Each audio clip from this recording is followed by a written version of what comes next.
2 games in to the NBA Finals. Yeah. The Boston Celtics are 2-0 up.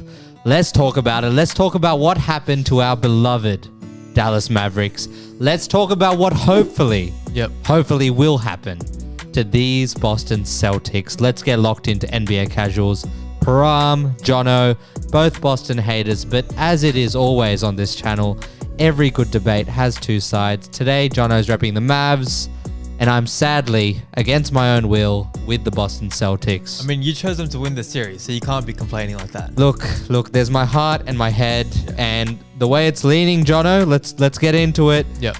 The Boston Celtics are going to win the chip if all else continues. Yeah, if it continues the way it is, but could be done very soon. But the one thing that Boston fans, the media, and everyone seems to want to talk about right now is the Jason Tatum narrative. He's not their best player. Yeah. Is he top 3? Is he top 5? He's not Kobe. All these things around him, some true, some false. Yeah. Let's paint the picture for you. Game number 1. 16 points, 11 rebounds, 5 assists. Yep. A lot of turnovers, not the Jason Tatum we know and love. Game 2, 18 points, 9 rebounds, but 12 assists, fixes his turnover issue, but still that shot, John, isn't falling in. Yep. That narrative about him not being the best player, it's getting too loud for me. How do you feel about it? Look, you could easily say Jaylen Brown's the best player, or he has been the best player in this playoff run. Looking at their careers, I would still say Tatum is the better player. I feel like you can't argue that, really. Without a doubt. But this playoff run, it has been Jaylen Brown. And whether the outside noise is getting to him or not, I don't think it is. It's just he's having in a bit of a slump. If it is, that's not good. You see Jay Kidd playing those mental games already, saying Jaylen Brown's the best player. Look, if you're using mental games in game 1, we'll talk about Dallas very shortly. Yeah. It's a bit early. That's usually a game 4, game 5. Piece of chess. And yeah, you're right. He has been struggling shooting. Even inside the 3-point line, he's, I think, like 1 for 6 from the mid-range. And in the paint, outside the restricted area, he hasn't scored yet. And he's really struggling finishing at the rim as well. And I just don't know what's going on with him, whether he's lost a bit of touch or whatever, but he's taking way too many shots, in my opinion. The rest of the team is playing so well, and 12 assists in the second game, and even 5 in the first game. I have loved the way he's been playmaking this series. I love it. He's found the open shooter. He's been driving, kicking. He's been creating open looks for his teammates, and it's been working so well for them. What do you reckon? You said it right there. 3 words, drive and kick. Yeah. It seems to be the breakdown of this Dallas defense. Yeah. And we're going to figure out how we can help them because they need our help. And with Jason Tatum, that's what you're getting. Easily getting past the first man. Getting into drive and kick rotations. Yep. Simple, easy buckets at the rim or the 3-point line. Nothing in between. Yep. Bit like our 2K. Yeah. But Jason Tatum is the driving force. And honestly, John, this is a bit bold. But he is 2 good shooting nights. We talked about it. He went 3 for 7 in the first night, 1 for 7 in game 2. You're looking at those sort of stat lines. If you put in another couple, you're looking at a 20-point, 11 rebound, 5 assist game, and then a 24-point, 9 rebound, 12 assist game. That's just 2 shots in each game.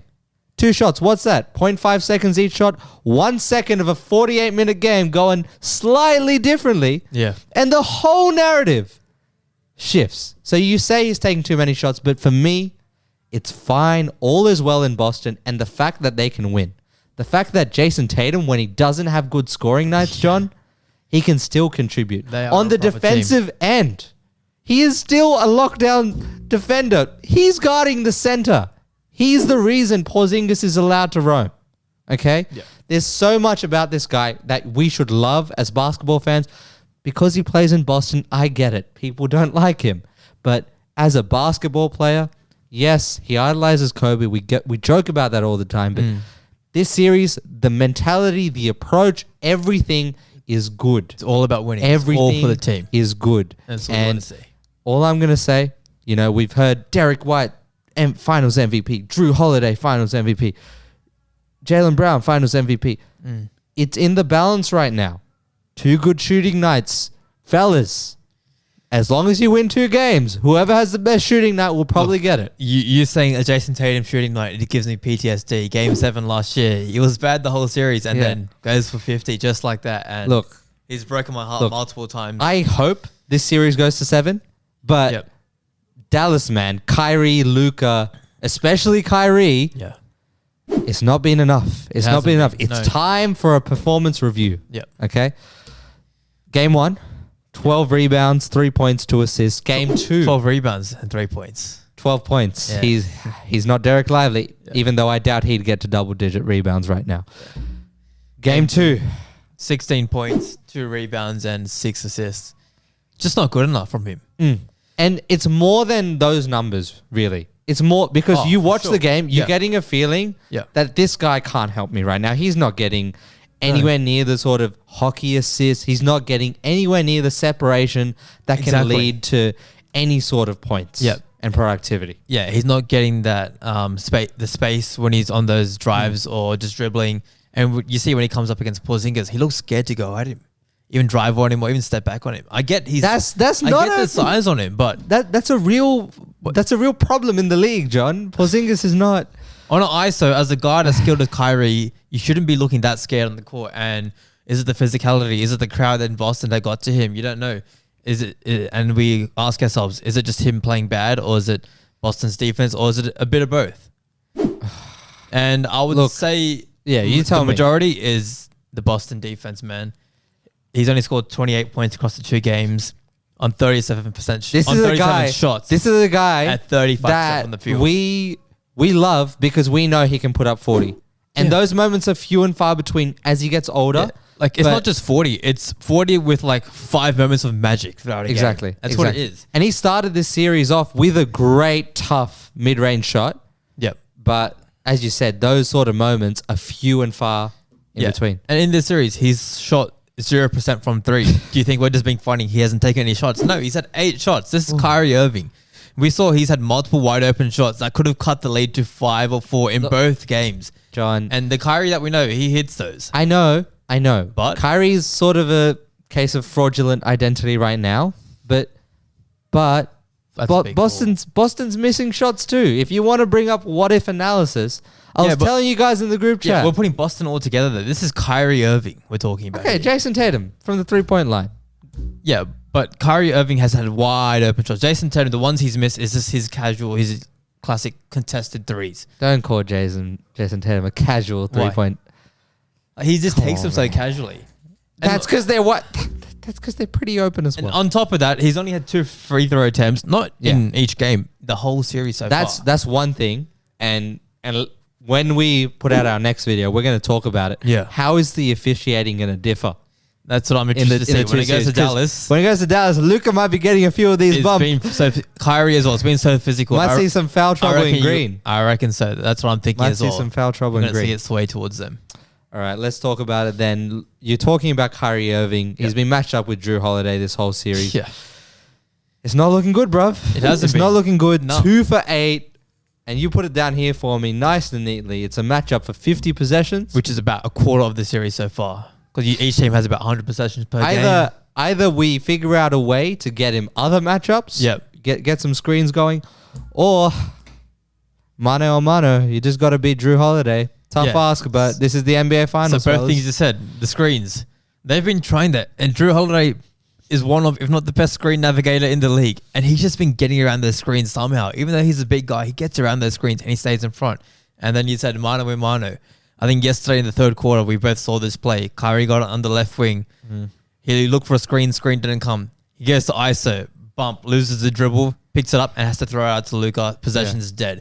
That's the Drew Holiday for you. Yeah. And what I've noticed this whole series is just how deep into the shot clock Boston can get you. You know, Luka's bringing the ball up court. We'll talk about Luka. Yeah, that starts with their full court press though. And that full court press, Jaylen Brown, who would have predicted it? Yeah. Me. But yeah, like just extra 10 seconds of actually having to put in work makes such a 100%. World of difference, man. Because they already play slow. And now with that full court press... You're already going against a set Boston defense. Now going against a defense with only like 8 to 10 seconds on the clock, it's a recipe for disaster. Yeah, and the one reluctance I think has been kicking it out from 3. And I don't want to talk about the role players because they've genuinely embarrassed my hopes and dreams. Yeah, so far this I series. feel like In a bit terms of of it is their the shooting coaching games. as well, because Boston, they've been living with PJ Washington Derrick shooting from above the break. And fair enough, they've both shot bad from above the break throughout the playoffs. But they haven't been in the corners as much. And when they have been in the corners throughout these playoffs, they've been shooting the lights out. So the Dallas has to find a way to run sets with those guys in the corners, and then they can work out of that. I hear that, but if you're telling me the ask for you to win the NBA Finals is to make above the break threes, I'm sorry. I don't care who it is. You got to step up. You've got to step up. Look, if that is the question being brought to me, as I'm given the opportunity to finish with the silver medal or the gold medal, look, I'm taking that all day, not bro. everyone can shoot. I'm from taking all that around all the day. 3-point line. Not everyone can. It's a soft excuse for me, and because but they're these role guys players hold for a themselves to the highest standards, even the role players. They are role players for a reason. Like you don't expect PJ and Derrick Jones to take Jaylen Brown off the dribble nice at him. Like That's not what I'm saying, though. they're role players. That's for not a what I'm reason. saying, though. All right, let's to talk 3 about it, pointers. because this is one area Yeah. where all of Dallas, regardless of what you might say or think, can improve. Let's talk about Luka Doncic, and we're not talking about his offense. Yep. Talking about his defense. The today, defense, yeah. Okay. Game 1, sloppy as shit. Yeah. Not entertaining the idea of tracking back like he's Kylian Mbappe or some shit. Yeah. And then randomly, just doubling the ball because he can't be bothered to pick up a rotation. And then they get an open 3 in the corner. It's easy money. His mental focus and laziness has really irritated me this series. All right. We shit on Luka, but Yeah. the few moments this season where Boston has been locked down by Dallas, relatively speaking. Game 2, third, fourth quarter, you're seeing those fast switches. You're seeing everything go right in terms of that old Boston come out. Yeah. I miss the old Boston. You miss the old Boston. The one that will pass the ball around a bit too much. Yep. Forget about a good shot. Yeah. Thinking they had to pass once more. And then not knowing the tempo of the game, turning it over. That's the Boston that I love. But today, we're not seeing that enough. What can the Dallas Mavericks do, Jono, to help out? Because Luka's getting cooked in ISOs. Luka's getting cooked in screens. Yeah. What are you doing? See, we keep saying Luka, but it's actually not just Luka. Okay. All 5 people on the court are getting blown by. It doesn't matter who's dribbling, who's the defender. They're all getting blown by.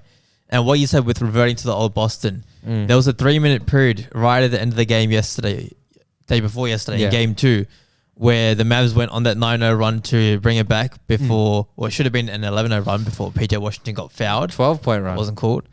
And won. And in that 15 if we count the flagrant. Exactly. But in that run, Boston, they reverted back to their classic Boston, where the driving kick didn't work because on that first 2 seconds where they tried to drive, even Luka, he got in front and just held his body, and they're like, okay, wait, we're going to ISO now. And when they go into that mode, you saw they didn't score points for 3 minutes, and then the Mavs made a comeback. And the Mavs are going to have to find a way to get them out of that driving kick game. Something I've been really surprised by in this series is Dallas switching everything. You don't I like expected it from Boston, but not from Dallas. No, I do not like it at all. And clearly it hasn't worked because it doesn't matter who it is, they're all getting blown by. They just got to stick to the defense they've been playing throughout the whole playoffs and the second half of the season, where they're just going to fight the screens, funnel them into the paint. And as I said last week, if the Celtics want to live and die by the 3, we'll allow that. We want to just keep the paint clean.